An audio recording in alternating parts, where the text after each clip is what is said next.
बनोगे, यही सब सोच के वहां का वातावरण तुम्हें अच्छा लगा और तुम्हें ये फील हुआ कि हाँ, वहां मैं रहकर आध्यात्मिक शक्तियां प्राप्त कर सकूंगा और आसाराम जी से भी मैं कुछ प्राप्त कर सकूंगा। यही सब सोच के तुम अपनी इच्छा से समर्पित हुए और समर्पित होने के बाद भी जो जप तप मंत्र अनुष्ठान वगैरह तुमने किए, वो सारों से तुम्हें आध्यात्मिक शक्ति मिली, मानसिक शांति मिली। ये सब उसने कबूल किया। आसाराम जी की शक्ति, आश्रम का पवित्र वातावरण, वो सारी चीजों पर सवाल किए जो उसने स्वतः बिना किसी संकोच के कबूल किए। और उसने ये भी कबूल किया कि मुझे आत्मिक शांति मिलती थी, मेरी जो मतलब आध्यात्मिक शक्ति बढ़ती थी, वो सब कुछ उसने कबूल किया कि हकीकत क्या है वो तू बता। तो उसने यही सारी चीजें कबूल की कि हाँ, आश्रम का वातावरण अच्छा है, शुद्ध वातावरण है, सात्विक वातावरण है, वहां कोई ऐसी वैसी बात नहीं होती, कोई तांत्रिक विद्या नहीं होती। वो यहाँ तक कबूल कर गया। और बापूजी को और नारायण साईं को तो मैंने कभी भी कोई 303 की विधि या कोई जो मतलब तांत्रिक विधि करते भी नहीं देखा। भाणा ने पंच के सामने अपनी आंखों देखी बातें बताई कि बापू आसाराम आध्यात्मिक शक्ति का उपयोग करके अपने शिष्यों के दुख दूर करते थे। भाणा ने स्वयं पंच के सामने आश्रम में कमरों का निर्माण कहाँ और किस प्रयोजन से हुआ, ये भी बताया। आश्रम में नीचे वाले हिस्से में जो कमरे बनाए हैं, उसमें कुछ कमरों का मौन मंदिर के रूप में उपयोग होता है और कुछ में साधक भी रहते हैं। कमरे के नीचे कोई भोयरा हो, ऐसा कोई निर्माण कार्य मैंने आश्रम में देखा नहीं है। भोयरे के बारे में जो है इसने खुद ने कबूल किया कि मैंने ऐसे कोई भोयरे देखे नहीं है। और पहले जो पुराना जब आश्रम था तो वहाँ जमीन ऊंची नीची थी, कहीं खड्डे थे, कहीं टेकरे थे। अब खड्डे में पुराण नहीं किया, वहीं पे मकान बना दिया, और जहाँ टेकरा था वहाँ मकान बना दिया। तो उससे क्या हुआ कि लोगों ने ये एक तूत खड़ा कर दिया कि जो खड्डे में मकान बने वो भोयरे, लेकिन वो हकीकत में भोयरे नहीं है। भोयरे जो है गुप्त जगह होती है जो मकान के अंदर होती है और जिसका कोई रास्ता बाहर जाने के लिए मकान के अंदर के सिवाय नहीं होता। लेकिन यहाँ तो सारे साक्षी कबूल कर गए कि जो नीचे मकान था उसके दरवाजे बाहर जाने के लिए थे, और ऐसा कोई भोयरा नहीं है कि जो गुप्त हो, जिसके बारे में कोई न जानता हो। जो भी है ओपन है, और जो नीचान वाले भाग थे, खड्डे में जो मकान बनाए गए थे, उनको ये लोग भोयरा कह के और जो एक गलत एक अफवाह, एक तूत खड़ा कर दिया है। 22 साल आश्रमों में बिताने के बाद भी अगर भाणा ने भोयरा नहीं देखा तो फिर इन गवाहों को भोयरा क्यों नजर आता है? भाणा ने पंच के सामने कुछ बेसिर पैर की बातें भी कही। भाणा ने किसी बंगाली बाबा का जिक्र करके अपने आप को कश्मकश में डाल दिया था। बंगाली बाबू का जब स्टेटमेंट हुआ तो वो खुद कह के गया है पंच के रूबरू कि भाई मैंने कभी कोई ऐसी विधि की नहीं, मैं कभी शमशान में काली चौदस को गया नहीं हूँ, और मैंने ऐसी कोई तांत्रिक विधि आश्रम में रह के नहीं की। यानी तांत्रिक के नाम से इसने जो कुछ भी प्रीवियस स्टेटमेंट में कहा है वो चीज तांत्रिक ने बिल्कुल डिनाई की है, और ये खुद भी नहीं कबूल कर गया कि हाँ, वहाँ क्या विधि तांत्रिक ने की थी वो मुझे मालूम नहीं। अगर तू सामने बैठा है तांत्रिक के, तू देख रहा है, तो फिर भी तू ये कहता है कि मुझे कुछ मालूम नहीं है क्या विधि की।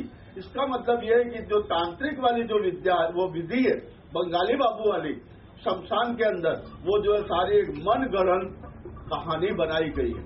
उसके बारे में मैंने इसको पूछा था कि भाई भूत प्रेत तूने देखे? तो मना किया कि मैंने नहीं देखे। किसी के ऊपर भूत प्रेत आया हो और वो क्या करता है वो तूने देखा? तो बोले नहीं, मैंने कभी अनुभव नहीं किया। जब इसने ये भी मैंने कहा, बोला तुझे वहां पर जब ले गए थे, तू कह रहा है कि तांत्रिक जो है ले जाके वहां भूत प्रेत दिखाने वाले थे, तो इसने खुद ने कबूल किया कि मुझे वहां कुछ दिखाई नहीं दिया शमशान में। तो बंगाली तांत्रिक ने ये कहा कि तुम पर बापूजी की इतनी शक्तिपात है कि तुमको भूत प्रेत दिखाई नहीं दे रहा, वो भूत प्रेत तुम्हारे नजदीक नहीं आ सकता।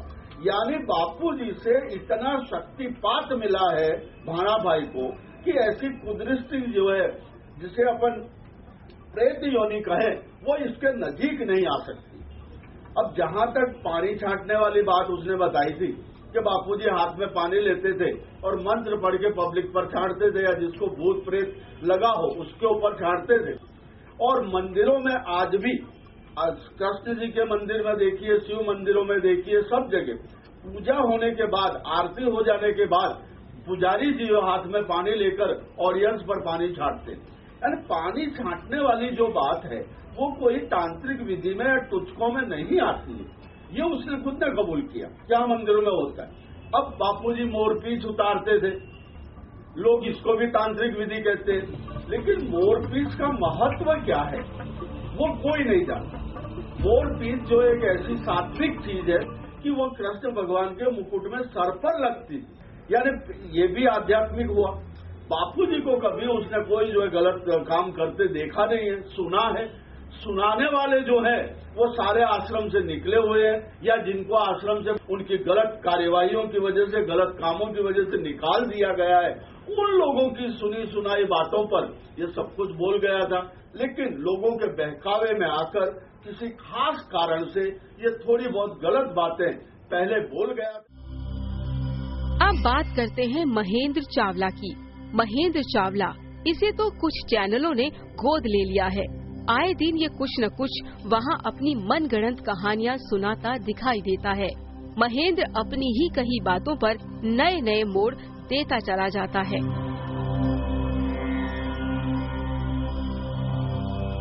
महेंद्र ने तो अपने भाइयों को भी अपना विरोधी बता डाला।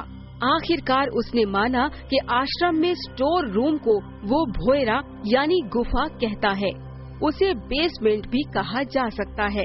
महेंद्र ने यह भी कहा कि आज भी मैं राजू चांडाक और अमृत प्रजापति के संपर्क में रहता हूँ।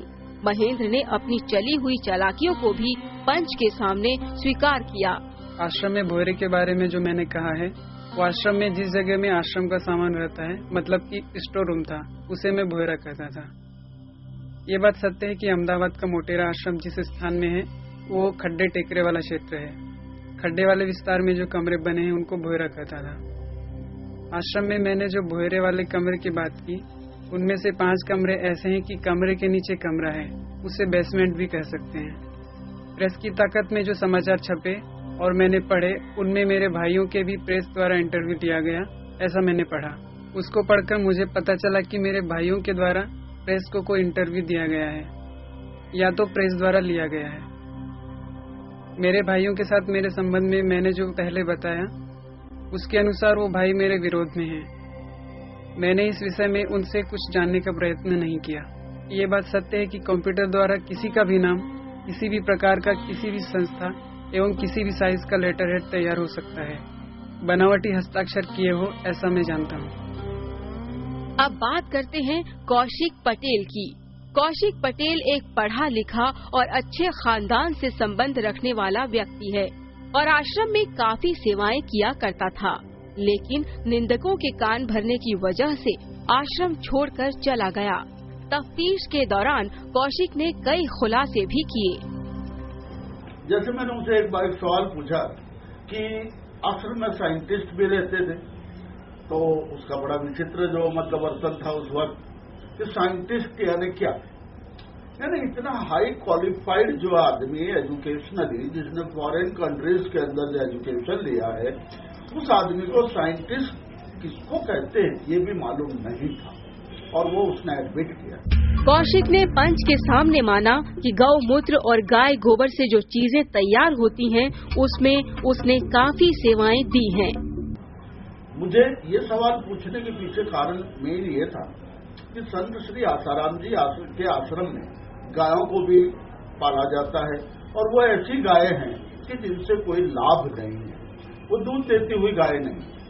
स्लॉटर हाउस में जाने से रोकने के लिए जो गायों को लिए जो सेवा दी जाती है, गायों का जो आश्रम बनाया है गायों के लिए, उन गायों को सही में तो मरते हुए कतर खाने से बचाना था। उसके अलावा बापूजी ने जो मतलब एक और भी वो सोचा कि गौमूत्र है, उनका गोबर है, वो किसी काम में नहीं आता, लेकिन बापूजी ने साइंटिस्टों की मदद से गौमूत्र इकट्ठा किया। गौमूत्र इकट्ठा करने से उसको प्लांट बनाया गया, प्लांट में उसका शुद्धिकरण किया गया, और उसमें आंखों की दवा वगैरह काफी जो मतलब दवाएं बनाई गई, जो अक्षीर दवाएं हैं।